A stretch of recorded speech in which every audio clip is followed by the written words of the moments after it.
I'm Casey Tillman. I'm from Texas originally, and I've been at the University of Tampa for 6 years.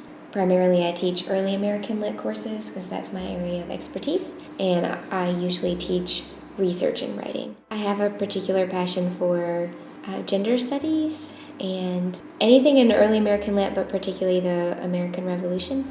I tend to teach and write about marginalized people or people who have been silenced. When we don't tell their stories, we tend to have a very narrow view of the way the nation was constructed, and as a result, a very narrow way to define patriotism or even healthy dissent in national dialogue. So I think it's really important to represent the voices that no one talks about, just to get a full picture of how literature has been constructed and to hear from the people who need to be represented most.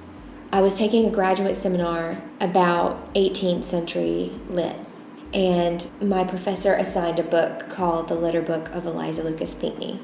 And this letter book seemed really innocuous and even boring at first because she was an indigo farmer on a plantation in South Carolina. But then I came across this passage where Eliza Lucas Pinckney pretended to invent indigo for South Carolina.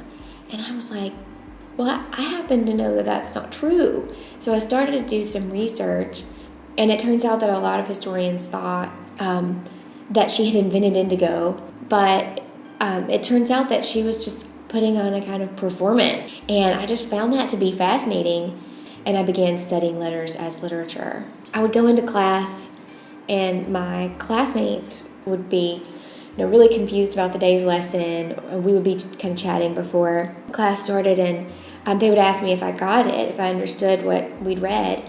And, I would do my best to explain what I thought had happened.